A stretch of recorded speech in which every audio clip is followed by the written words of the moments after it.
ஒரு இளம் இயக்குனர் கௌதம் மேனன்றவரை சந்தித்தேன். அவர் ஆர்டி ராஜசேகர் என்ற ஒரு கேமராமேன் மூலியமாக வந்தார் ஒரு விளம்பர படத்துக்காக.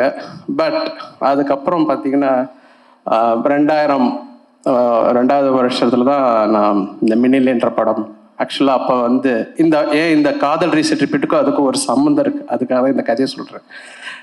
அப்போது அந்த படத்துக்கு கதாநாயகன் புதுசு மாதவன் அப்படின்ட்டு என்ன விலை அப்போ வரல, என்ன விலை அலைப்பாய்து வரல, சாரி ரீமா சென்றவங்க புது கதாநாயகி ஜியா மாதிரி. அப்போ டைரக்டர் புதுசு, கேமராமேன் புதுசு, நானும் புதுசு.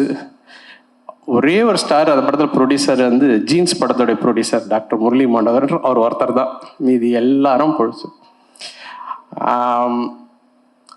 அந்த படத்தில் ஒர்க் பண்ணும்போது பாடலாசிரியர்களுக்கெல்லாம் எங்களுக்கு நம்பிக்கை கிடையாது. உங்களுக்கு தெரியல, அவெல்லாம் பெரிய ஸ்டார்ஸ். அப்போல்லாம் போகும்போது அப்போதான் ஒரு 3 பாடல் 4 பாட்டுக்கு அப்புறம் தாமரைன்ற ஒரு புதியவரை சேர்த்துக்கிட்டோம். எல்லாம் புதுசு மதிக்கும் சொல்லிட்டு அந்த படம் நடந்துருச்சு, முடிஞ்சிருச்சு, ரிலீஸ் ஆகிடுச்சு. இப்போ அந்த படம் ரீரிலீஸ் கூட இப்போ பண்ணாங்க. ஸோ எதுக்கு சொல்ல வரேன்னா, பட்டு இந்த கதைக்களம்ன்ற ஒரு விஷயம் இருந்துட்டா எந்த ஸ்டாரும் தேவையில்லை.